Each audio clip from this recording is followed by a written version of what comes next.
అలాగే మీనరాశి వారికి విపరీతమైనటువంటి ఖర్చు పెరుగుతుంది.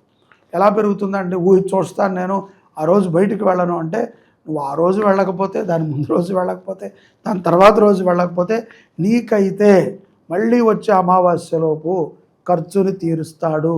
రాసి పెట్టుకోవచ్చు మీనరాశి వారు. అలాగే తల్లితో బాగా గొడవ పడతారు మీనరాశి వారు. సందర్భమే లేదేదో చిన్న ఎంతో ప్రేమగా చూసే తల్లితో కూడా గొడవ వాతావరణం, ఒక ఉక్రోషానికి గురవుతారు. ఇంకా బ్యాడ్ అంటే కుంభరాశి వారు.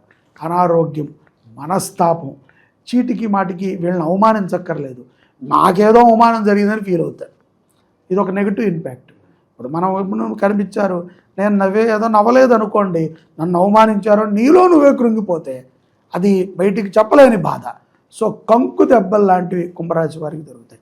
ఇక కర్కాటక రాశి వారికి ప్రమాదాలు, మెట్లు జారి పడటము, కొంత రక్తస్రావ్యంతో కూడుకున్నటువంటి సంబంధాలు, ముఖ్యంగా కర్కాటక రాశిలో ఉన్నటువంటి ఆడవాళ్ళకి ఈ యొక్క యూట్రస్ ప్రాబ్లమ్స్ బాగా పెరగటము, బాగా కడుపు బాధ, అలాగే ఏదో ఒక బాధ ఉంటుంది, అది బయటికి చెప్పుకోలేరు.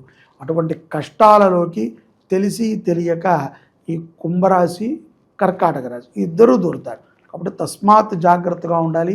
ఈ 4 రాశుల వారు, కుంభరాశి వారు, మీనరాశి వారు, వృశ్చిక రాశి వారు, కర్కాటక రాశి వారు, ఈ 4 రాశుల వారు కంపల్సరీ గోశాలలో జరిగేటువంటి నవగ్రహ శాంతిలో పాల్గొంటేనే మీ ప్రాణాలను మీరు కాపాడుకుని జీవనం చేసినట్టు. లేదంటారా? డెఫినెట్లీ తీరుతుంది సరదా.